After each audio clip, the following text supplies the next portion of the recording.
Rue Voltaire is one of the oldest and most charming streets in the historic center of Arles. It serves as a vital connecting artery leading to the vibrant heart of the area, anchored by Place Voltaire, which is the central and most recognizable landmark of this district. While other parts of Arles can get crowded with tourists, the Voltaire area, and especially the square, maintains a more local and relaxed character. The square is shaded by giant plane trees, featuring benches and outdoor cafe terraces, giving it the feel of a typical Provençal village square.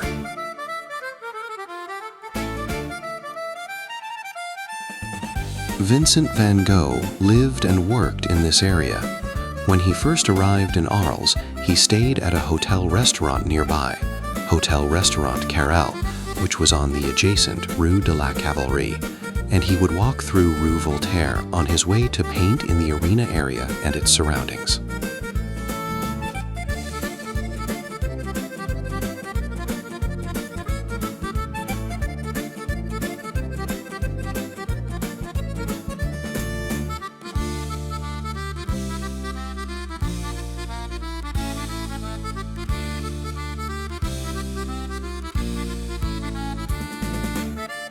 Rue Voltaire is less of a shopping street and more of a place to soak up the atmosphere, sit leisurely at a cafe, or enjoy dinner in a setting that feels more romantic and local than the larger, more crowded central squares, like the Place du Forum.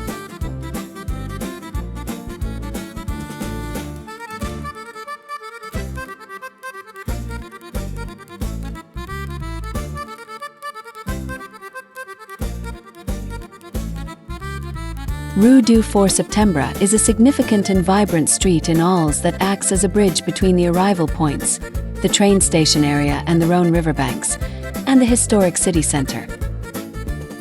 Historically and geographically, this street connects the Place Lamartine, near the Rhône River and the train station, to the heart of the town. Feels like a transition zone.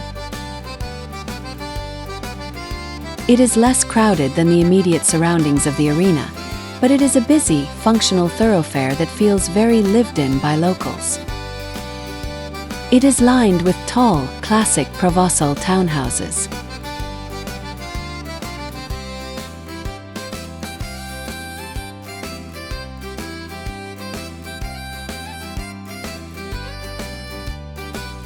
In recent years, this street has developed a reputation for hosting independent boutiques, artisans, and concept stores, moving away from standard souvenir shops. The most imposing structure on the street is the Church of St. Julian. Built in the 17th century, rebuilding a 12th century structure, its facade is classic and massive. It is often used today for exhibitions or concerts rather than regular daily masses, and during festivals like the Photography Festival, it serves as a spectacular venue. While Van Gogh didn't paint a specific masterpiece of this street, he lived just around the corner at Place Lamartine, where his famous Yellow House stood before it was destroyed in World War II. Walking down Rue du Septembre puts you exactly in the neighborhood where he spent his most intense artistic period. Just steps away from the banks of the Rhône where he painted Starry Night over the Rhône. If you are walking from the train station into town, this is likely the route you will take.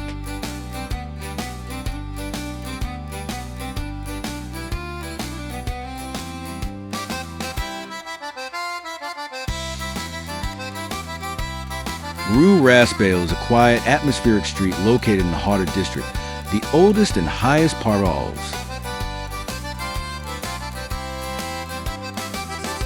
You have now turned on to Rue Armand Barbès. Unlike the winding medieval alleys of the city center, this street offers a calmer, more residential atmosphere. You are now in the Médine district. This area is a bridge between two worlds, the cultural hub of the city, with the nearby Axe Sud complex, and the natural beauty of the river. Keep walking straight. In just a moment, the buildings will open up, and you will find yourself on the banks of the Rhône River, one of the most scenic spots in Arles. Notice how the noise of the city fades away here. This isn't a place of grand monuments or souvenir shops. This is the Medellin district, a neighborhood where the locals actually live. As you walk, look at the buildings. You might notice they feel a bit different from the medieval houses near the arena. That is because this area, so close to the river and the bridges, was heavily damaged during the Second World War. What you see today is a quiet mix of the old and the reconstructed. It feels hushed here, but you are actually standing in a cultural corridor. Rue de l'Enfietat is a small, ancient, and charming street located right in the shadow of the Roman arena.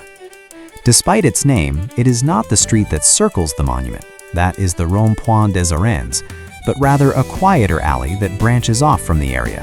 You are looking for the Rond-Point des Arènes. Rue de l'Amphithéâtre is one of the alleys that leads to and connects with this circle, making it significantly quieter. This street is an excellent example of the transformation Arles is undergoing.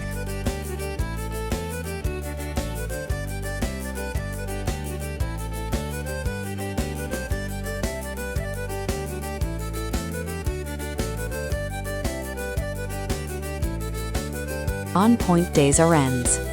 This isn't just a street, it is an orbit. This curved road hugs the massive stone flanks of the amphitheater like a belt. As you walk along this curve, look at the contrast. On one side, you have the colossal, silent power of Rome, towering arches that have stood for 2,000 years. On the other side, just a few meters away, you have the buzzing life of modern Arles. Souvenir shops filled with bullfighting posters, bustling cafes where visitors sip espresso in the shadow of the empire, and narrow houses that seem to lean in for a better look. This is the front row of history. Nowhere else in the city can you get this close to the monument while still enjoying the vibrant pulse of daily life.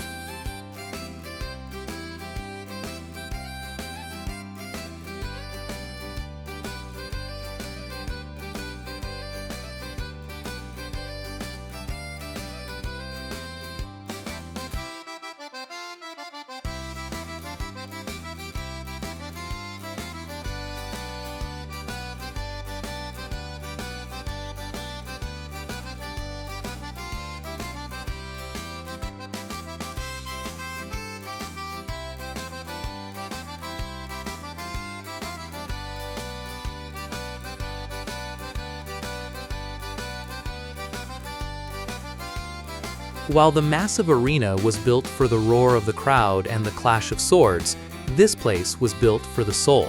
Welcome to the Antique Theater.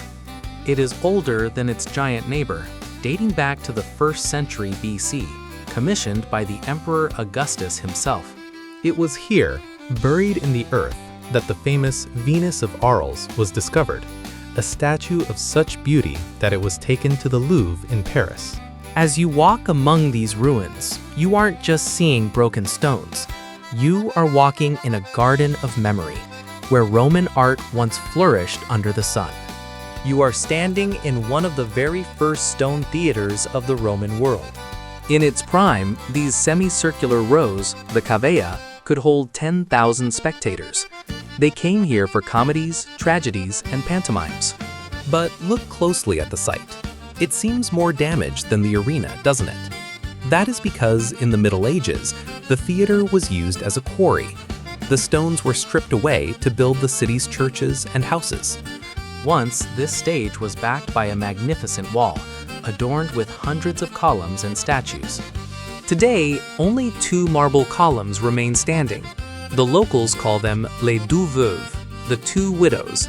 They stand alone against the blue Provençal sky, silent survivors of 2,000 years of history. And do you see that square tower looming over the ruins? That is the Tower of Roland. It was added in the Middle Ages when this open theater was transformed into a fortified citadel. It is a striking clash of architectures, a medieval fortress built directly on top of a Roman stage. This is not just a ruin, it is a living stage. For over 2,000 years, this semicircle has amplified the voices of actors and musicians. Even today, the Antique Theater is the heart of Arles festivals. From the photography exhibitions of Les Rencontres to summer concerts, these ancient stones still vibrate with energy. Take a seat on one of the weathered benches. You are sitting in the exact same spot where a Roman citizen sat 20 centuries ago, waiting for the show to begin. Rue de la Calade is a highly elegant and historic street in the heart of Arles, linking two major power centers, the ancient Roman Theatre and the City Hall, Place de la République. If you visit the Roman Theatre, Theatre Antique, the exit from the site leads you directly onto this street. The transition from Roman ruins to this paved, elegant street is sharp and impressive. Additionally, there is an active theatre on the street called Theatre de la Calade, keeping the artistic tradition of the area alive. It is not just a thoroughfare, but an axis that showcases the aristocratic and cultural side of the city. The street is characterized by impressive mansions, hotels particuliers, from the 17th and 18th centuries. The Sous-Prefecture, the most prominent building on the street. This is a former palace, Hôtel Courtois de Langlade, that now serves as a government building. It is a classic example of the opulent architecture of Arles' wealthy past. Musée du Costume Provençal, Museum of Provençal Costume located at number 16, inside another historic building, Hôtel Bouchard de Bussy.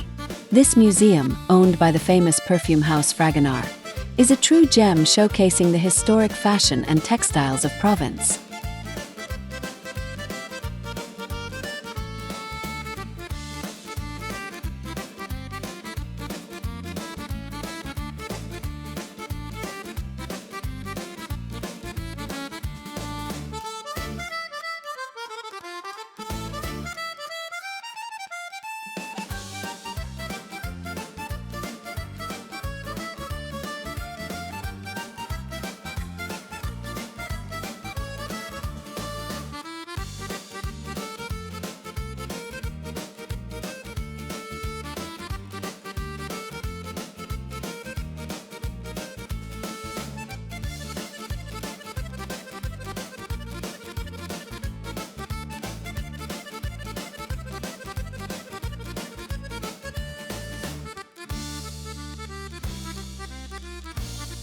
You are now walking down the Rue de l'Hôtel de Ville. Unlike the winding, narrow alleys of the older districts, this street feels straighter, more purposeful. It is the royal road leading you to the seat of power. Look at the tall limestone buildings on either side. They guide your eye directly to the masterpiece at the end of the street. But this street is also a bridge between two worlds. You walk on 17th century cobblestones, but beneath your feet lie the dark, mysterious tunnels of the Roman cryptoportiques. It is one of the most elegant streets in Arles. Here, the souvenir shops give way to sophisticated boutiques and art galleries. It has a calmer, more bourgeois rhythm compared to the busy Arena district. Take a moment to admire the light. The pale stone facades reflect the sun, creating that unique glow that has attracted painters to Arles for centuries. You are just steps away from the city's main treasures, the obelisk, the Church of Saint Trophime, and the Town Hall. You are currently walking down Rue du Septembre. This isn't just any street. It is the main artery that pumps life from the riverbanks into the ancient heart of Arles. It is a street of transition, lined with tall, classic townhouses and vibrant local shops. But as you walk, one building demands your attention. You can't miss it. It is the massive silhouette of the Church of St. Julian. Standing here since the 12th century and rebuilt in the 1600s, this church has survived wars, revolutions, and even the bombings of 1944 that scarred this neighborhood. Today, St. Julian is a symbol of Arles' resilience. While it rarely hosts Mass anymore, it hasn't fallen silent. In the summer, its vast, Gothic interior is transformed into a spectacular gallery for the Rencontres d'Arles Photography Festival. So, as you continue your walk down this busy street, remember, you are passing a place where medieval prayers have been replaced by modern art. The Rue du Septembre is where modern Arles lives. It is a place of movement, boutiques, and daily commerce.